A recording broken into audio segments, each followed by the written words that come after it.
পঞ্চম ও সিরিজের শেষ টি-20 ম্যাচে জিম্বাবুয়ের কাছে বাংলাদেশের বিশাল ব্যবধানে পরাজয়। টসে জিতে প্রথমেই জিম্বাবুয়ে বাংলাদেশকে ব্যাটিংয়ের আমন্ত্রণ জানায়। বাংলাদেশ শুরুতেই 15 রানে 3 উইকেট হারিয়ে ফেলে। শুরুর ধাক্কা কাটাতে না পেরে বাংলাদেশ 157 রানেই গটিয়ে যায় তাদের ইনিংস।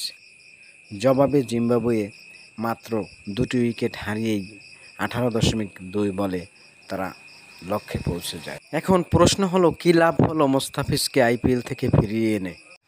কেনই বা রিশাদকে ব্যাটিংয়ে নামানো হলো না?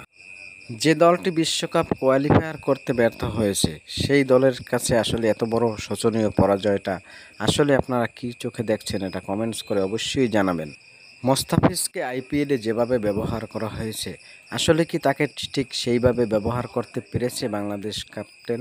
অন্যদিকে যে মাহমুদুল্লাহকে বারবার অবহেলা করা হয়েছে বছরের পর বছর, সেই মাহমুদুল্লাহই দেখিয়ে যাচ্ছেন একের পর এক প্রতি ম্যাচেই তার চমক। অন্যদিকে আজকের ম্যাচ দিয়েই উইলিয়ামসন জানিয়ে দিলেন টি-20কে বিদায়।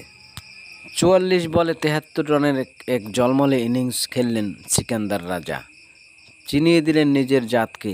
শেষ ম্যাচে হলেও তারা একটি ম্যাচ জিতেছে বাংলাদেশের সাথে, এটাও বা কম কি? অন্যদিকে শান্তর চেয়ে স্ট্রাইক রেট বেশি থাকা সত্ত্বেও মেহেদী মিরাজ কেন স্কোয়াডের বাইরে?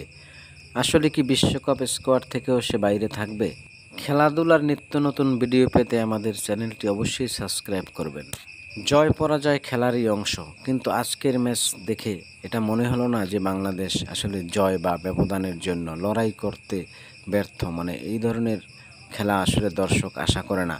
দর্শক জানে সবাই খেলা শেষে ম্যাচ জয় পরাজয় সেটা থাকবে, কিন্তু প্রতিদ্বন্দ্বিতা কেন হবে না? কেন অসহায় আত্মসমর্পণ? তবে কি টিম সিলেক্টরের মাঝেই ভুল, নাকি আগের টিম সিলেক্টরেই সঠিক ছিল? বর্তমান টিম সিলেক্টর এবং আগের টিম সিলেক্টরের মধ্যে কোনো পার্থক্য থাকলে আপনারা সেটা কমেন্টস করে অবশ্যই জানাবেন। দর্শক আমাদের চ্যানেলে খেলাধুলার ভিডিও পেতে চান, আপনারা সেটা লিখে কমেন্টস করে জানাতে পারেন, তাহলে আমরা রেগুলার আপনাদেরকে খেলাধুলার ভিডিও নিয়ে হাজির হব। মোস্তাফিজকে আসলে আইপিএল থেকে ফিরিয়ে আনা উচিত হয়েছে কিনা দর্শক আপনারা কমেন্টস করবেন অবশ্যই। এবং সাকিব আল হাসান আসলে আজকে ম্যাচে কীরকম খেলেছেন এবং তার পারফরমেন্স আপনারা কিভাবে দেখছেন সেটাও আপনারা কমেন্টস করবেন। এবং আজকের ম্যাচ নিয়ে আপনাদের যদি কোনো মন্তব্য থাকে অবশ্যই কমেন্টস করবেন। আপনাদেরকে আরও একবার জানিয়ে দেই, আজকে বাংলাদেশ বনাম জিম্বাবুয়ের সিরিজের পঞ্চম ও শেষ টি-20 ম্যাচ ছিল।